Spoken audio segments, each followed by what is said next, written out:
You're probably listening to this deep dive right now to, well, to learn something new. Right. Like maybe add a clever tool to your mental toolkit or fix a lingering flaw. Or maybe just optimize your morning routine so you can finally feel like you have it all together. Yeah, the classic self-improvement treadmill. I'm excited to be here to talk about this, by the way. I'm our resident analyst for today's deep dive. And I'm your host, glad to have you here because we read the books, we listen to the experts, we meditate, but we're all operating on this quiet, really heavy assumption, which is there is something fundamentally broken inside you that needs to be fixed. Exactly. It's the ultimate paradox. We Yeah. operate under this paradigm that peace or presence or whatever you want to call it is a destination. Like a finish line. Right, a destination we have to earn through all this rigorous psychological labor. Which brings us perfectly to the source material for today's deep dive. We're looking at a fascinating transcript from a spiritual teacher named Gangaji. It's from a session titled When Living Begins. It's a really incredible text. It is. And the mission today isn't to hand you another life hack. We're actually exploring the ultimate anti-hack. Yeah, I like that term, anti-hack. Right. It's about how to stop running, how to drop the incredibly rigid stories we tell ourselves and discover a presence that might already be sitting right here. I mean, I have to admit, reading this completely flipped my understanding of what letting go actually means. I'm not surprised. Gangaji starts dismantling those assumptions right out of the gate. She goes straight after the most common trap we fall into as learners. A guru trap. Exactly. The tendency to look for an expert or a savior completely outside of ourselves. Let's look at the letter from the student. I think his name was Stan. Yes, Dan. Right, Stan. Because it perfectly illustrates this. He writes to Gangaji projecting this profound sense of awe. He essentially says he feels hopelessly dependent on her unwavering commitment, her presence, and stillness. He's putting her on a massive pedestal. Totally. He's looking at her and saying, you hold the magic. You are the embodiment of peace, and my peace relies entirely on you. And in a traditional hierarchy, a teacher might actually accept that praise. Oh, for sure. Ego boost. Right. They might use it to subtly validate their own authority. But her response is radical because she immediately turns the mirror right back on him. Yeah. She tells Stan he can project those qualities onto her if he wants. But she points out this crucial mechanical fact of human psychology. Which is what, exactly? The very fact that Stan can even perceive unwavering commitment and presence in someone else is absolute proof that those exact qualities exist within him. Oh. Yeah. The capacity to recognize the stillness proves the stillness is already the lens he is looking through. Okay, let's unpack this for a second. So the teacher is just a mirror reflecting the student's own capacity back at them. It really reminds me of a kid learning to ride a bike with training wheels. Oh, that's a good analogy. Right. The kid firmly believes the metal wheels are doing all the work of keeping them upright. But if a parent secretly bends those wheels, like a half-inch off the ground, the kid is still riding perfectly straight. The balance was originating from the child the entire time. They just projected their own capability onto the external object. That's a great way to look at it. And the text takes that concept from a gentle analogy into something just profoundly visceral. Yeah, the story about her teacher. Right. She shares a story about her own teacher, a man she calls Papa G, to explain what happens when those training wheels are permanently removed. And it gets intense. It does. She describes the aftermath of his death. This is the beloved guru who awakened her. And she talks about watching a video of his physical body being burned in a funeral pyre. Yeah. And she specifically focuses on the image of seeing his skull being crushed in the fire. It's such a it's an arresting detail to include. Yeah. Why focus on the skull being crushed? Because it represents the ultimate, undeniable proof of finality. She explains that seeing the physical object of her guru completely destroyed was a necessary gift. Painful, obviously, but necessary. Because of the dependency trap. Exactly. Think Yeah. about the mechanics there. If her awakening was tied to his physical body, Like relying on hearing his voice or sitting in his room. right, then his death would mean her peace died with him. Hmm. Watching the body disappear forced her to realize that what he was pointing to, the eternal presence, it couldn't be burned. It permanently destroyed the training wheels. Yes. Okay, I hear what you're saying, but I think a lot of people listening, myself included, honestly might struggle with this. How so? Well, isn't it completely natural to want a guide? I mean, when you feel totally lost in the woods, you don't want someone to tell you, oh, the map is inside you. Right, you want an actual map. Exactly. How do we know we aren't just tricking ourselves into thinking we have the answers, especially when our internal landscape feels like absolute chaos? It's a totally fair question. Mm. And she isn't saying that having a guide or a teacher is inherently wrong. She acknowledges the beauty of, falling in love with the teaching. Okay, good. But the psychological trap is relying on any beautiful object as the permanent source of your peace. That object could be a guru, or it could be a serene ocean, a quiet mountain, a specific meditation technique. But those things change. Exactly. The external objects inevitably shift. The guru gets grumpy, the ocean gets polluted. Your meditation app crashes. Right. And when that happens, the mind seizes on that shift as an excuse to lose its peace.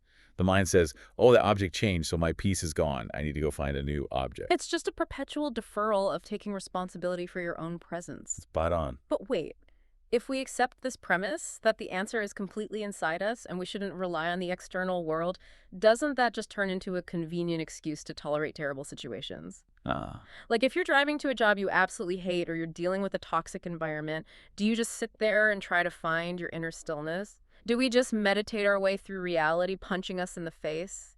That tension is exactly what the transcript explores next. It places two very different stories side by side to highlight the danger of turning spirituality into a rigid formula. Right, instead of just telling the practical truth in the moment. Yes. So the first story involves a woman named Jeannie. She's dealing with a highly toxic roommate. Just a nightmare situation. Literally. Jeannie is terrified to leave her bedroom because this roommate just screams at her for no reason. But instead of fighting or fleeing, Jeannie applies a spiritual teaching. She realizes her terror of the roommate is actually an unaddressed aspect of herself. Exactly. So she sits with the fear internally. And supposedly, the external situation radically transforms. The roommate changes, the fear dissolves. Total success story. But mechanically, how does that actually work? Because, it sounds a bit like magic. It sounds like magic until you look at the behavioral psychology underneath it. Okay. Toxic dynamics often operate on a feedback loop of provocation and fearful response. Oh. The aggressor subconsciously feeds on the victim's anxiety. Oh, that makes sense. So when Jeannie finally stopped running from her own internal fear, her external behavior naturally shifted. Her boundaries probably firmed up. Her micro-expressions changed. The anxious energy she was broadcasting just disappeared. Right. And because she was no longer providing the expected psychological payoff, the roommate's behavior had to change. The internal shift altered the external boundary. Okay, that makes sense. But then the text immediately counters that profound story with an anecdote about her teacher, Papa G, and an auto body shop. I love this story. It's so funny. A student is living in an apartment directly above a 247 incredibly noisy auto shop in India. Toxic noise all day and night. Awful. And the student asked Papa G, how do I maintain my quiet vigilance in the face of this environment? Now, Gangaji admits that when asked how to solve it, she gave this very proud, deep, non-dual answer. She told the student to find out what is unaffected by the noise, what is by its nature still. Which is the classic high-level spiritual answer. It's the philosophical idea of non-duality, that there is no separation between you and your environment. It's exactly the formula that worked for Jeannie and her roommate. Right. But when the student actually brings the problem to Papa G, the Grand Master just looks at him and says, move. What's the question here? It is such a brilliant puncture of spiritual pretension. Here's where it gets really interesting to me. It's like trying to put out a kitchen fire by reciting a profound poem about the nature of water. Yeah. The poem might be beautiful and it might be philosophically true, but it is entirely the wrong tool for the immediate physical reality in front of you. Exactly. But for you listening, navigating your own life, how do you know the difference? How do you know if you are dealing with a psychological fear you need to face internally, like the toxic roommate, or a physical truck you just need to dodge, like the noisy auto shop? Well, psychologists refer to this confusion as spiritual bypassing. Spiritual bypassing. Yeah. It's when we use lofty spiritual ideas to avoid dealing with practical reality or unresolved psychological issues. Gangaji explicitly warns against the desire to live by rigid formulas. Because formulas are just clever ways we attempt to avoid discomfort. She states it very plainly. If a physical truck is barreling toward you, You don't stand in front of it to experience the ultimate reality of death. You move out of the way. You move. You take your vitamins, you quit the toxic job, you move out of the noisy apartment. Moving away from physiological danger is natural wisdom. So what's the litmus test? Intention. Are you taking practical action to care for yourself, or are you paralyzing yourself with philosophy to avoid facing an internal fear? Okay, let's follow that thread. Because once you successfully dodge the physical truck, you move out of the noisy apartment, you quit the terrible job, you still have to deal with the quiet of your own mind. And that's where the real work is. Right. You're alone with yourself. What happens when you stop avoiding and actually meet the deep, gnarly fears inside? There is a questioner in the transcript who describes their internal state as being stuck in a washing machine of crap coming up. Yeah, that washing machine feeling is the very uncomfortable dissolution of psychological rigidity. It's messy. Very messy. This questioner admits they are terrified of letting go of their familiar stories and defenses because they fear losing control. And when she presses them on the absolute worst-case scenario of losing that control, the underlying terror boils down to the feeling of simply being wrong. And her advice here completely upends the normal self-improvement narrative. She doesn't offer a 5-step plan on how to be right. No, she tells them to lean all the way in. To be completely, hopelessly, stupidly wrong. To literally merge with the sensation of being a failure. Yes. But wait, I need you to break this down for me, Right. because merging with failure sounds like an abstract concept. What does that actually look like for someone sitting in their living room having a panic attack about their career? It requires shifting from the narrative in your head to the physical sensations in your body. Okay. Usually when we feel like a failure, our mind spins 100 stories about the future. Like, oh, I'll go broke. Everyone will laugh at me. I'll be alone. The doom spiral. The doom spiral. Hmm. Merging with the feeling means dropping the narrative and dropping into the raw physical data. You notice the tightness in your chest, the heat in your face, Huh. the shallowness of your breath. And you just observe it. You stop trying to push those physical sensations away.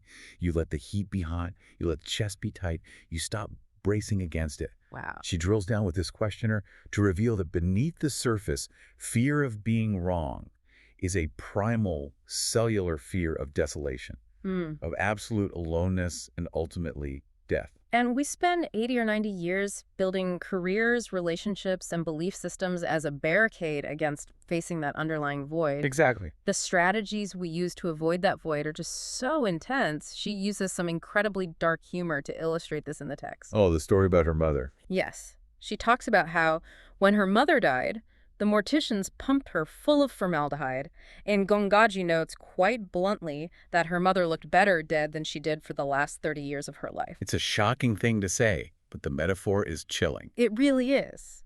Because this is exactly what our minds do to us while we are still walking around alive. We embalm ourselves. You do. We pump our psychology full of control, routines, and rigid boundaries, essentially saying, if I stay perfectly stiff and controlled, death and failure won't get me. We turn ourselves into mummies to avoid the experience of dying. It is a tragic irony. In our desperate, exhausting attempt to protect our lives, we actually stop living them. We become rigid, reactive, and completely cut off from reality. Yes. It makes me think of getting a shot at the doctor's office. How so?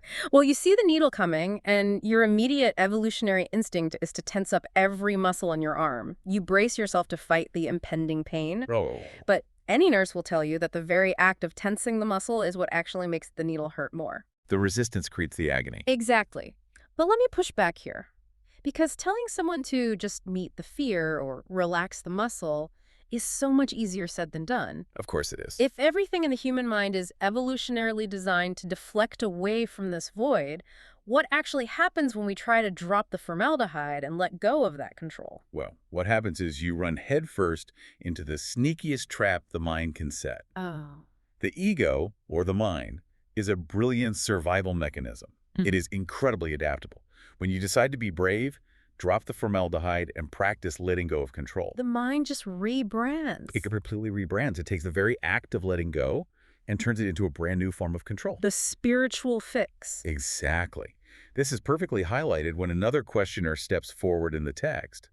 They explain that they have all these specific practices to help them dissolve into presence. And they complain that the practices work for a little while to bring them back to the present moment, but then they mysteriously stop working. Right.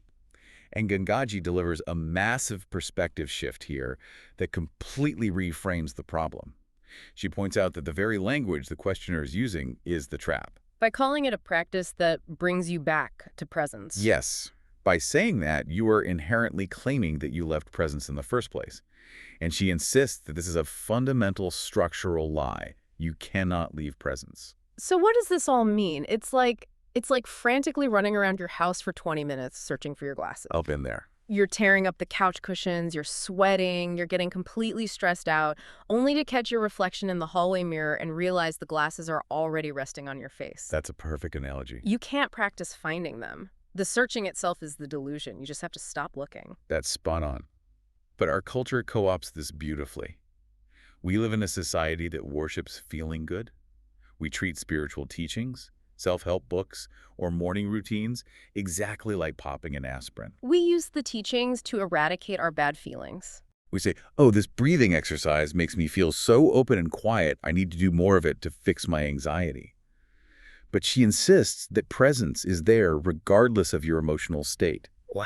Even your absolute worst aspect. Even the part of you that completely denies the truth, she says, is inseparable from the truth. Right. She uses strong language here. She says the devil itself is inseparable from God. It is only the devil that claims they are separate. I really need to sit with that for a second. It's heavy. The idea that the part of you that feels totally disconnected, broken, and chaotic is actually made of connection. But I have to challenge this. Okay, go ahead. Because if we follow this logic to its absolute extreme, doesn't it border on nihilism? How do you mean? I mean, for you listening who spends an hour every morning exercising, meditating, and setting goals to improve your life, does this mean all self-improvement, all goal setting, or all meditation is inherently a lie? Should we just sit on the couch, eat junk food, and do nothing because we're already in presence? No, no. And it's crucial not to misunderstand the text here. Yeah. She clarifies this beautifully. She says, if you like to dance, dance. If you like to meditate, meditate. Okay. If you want to face your fears, go to therapy, build a business, do it. The physical action is never the problem. So what is the problem? The problem is the subtle psychological link the mind creates that says, I need to do these things in order to finally be worthy of presence or to finally find peace. Ah. It is that conditional link that must be severed. She gives this incredible image.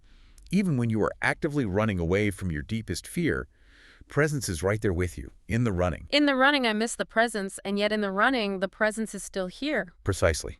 You don't have to force yourself to violently stop running in order to earn the right to presence. You just have to wake up to the fact that you are running from something you can never actually escape. And that you are running inside the very presence you are desperately trying to find. Once you clearly see the absolute futility of the search, the running naturally begins to stop on its own. The effort just falls away. It really is the ultimate permission slip. Which brings us to the core of everything we've unpacked today. The anti-act. Yes. If we look at the entire journey of this transcript, true intimacy with presence, with life itself, isn't found by worshiping a flawless guru. It's not found by blindly applying high-level formulas to avoid the realities of a noisy auto shop. It's certainly not found by pumping ourselves full of psychological formaldehyde to brace against the pain of the world. And it's not found by turning peace into a rigid checklist of daily practices. It is found by simply telling the unvarnished truth about exactly where you are right now. Even if where you are is feeling terrified, out of control, or completely desolate. You drop the narrative, you feel the physical reality of the moment, and you recognize that the capacity to see the chaos proves the stillness is already yours. For you listening, in a world that is constantly, relentlessly bombarding you with information on how to optimize yourself, how to fix your flaws, and how to become a better version of you, this deep dive is the ultimate permission to just stop. You don't need to gather one more piece of data or master one more life hack to be who you already are. The glasses are already on your face. The search is over, not because you found the perfect answer, but because you realized you were never actually lost. We're going to leave you with a final thought to mull over today as you go about your routine. We usually view the sensation of feeling completely lost or out of control as a blaring red alert alarm that we are failing in life. Right, and we immediately scramble to find a new rule or expert to guide us back. Exactly. But based on everything we've explored today, what if feeling like you are losing control isn't a failure at all? What if feeling like you are losing control is actually the very first symptom of genuine freedom?